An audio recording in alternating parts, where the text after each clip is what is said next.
Now, how much damage do you think that blast did?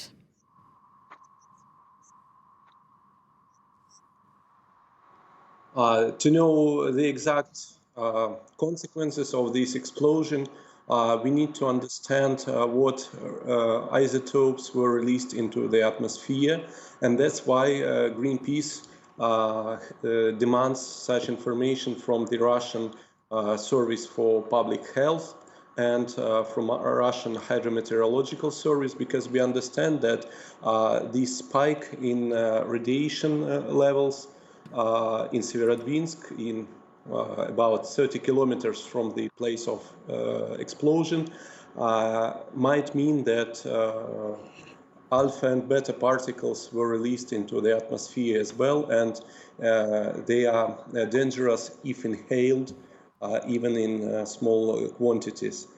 We think that population needs the information about isotope contents of the emission, and we demand the authorities to publish such information as soon as possible.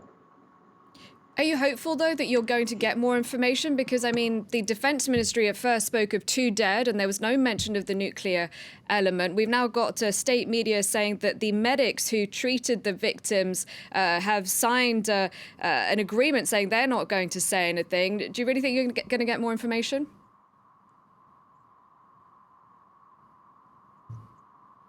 Yes, on every stage, we see that there are some attempts to cover up the story. From the very beginning, the information on radiation level spike was published by Severodvinsk city administration, but later this information was taken out from their website.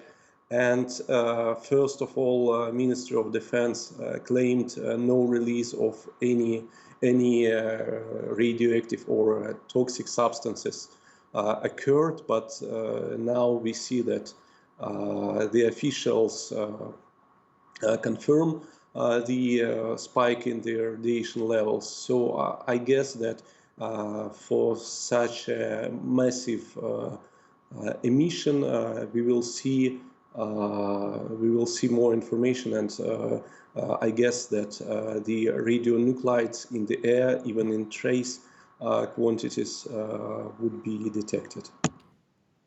What can locals do to reduce the effects of radiation exposure? And now, to know.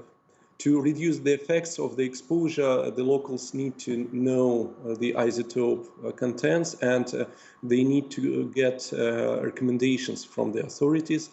So it is the duty of the authorities, according to the law, to provide such recommendations. The last thing which we got from the press now is that this small settlement, Nenaksa, near which the test site is located, that people in this small settlement are being evacuated. We don't know if this information is confirmed or not, but this is the last we saw in the press.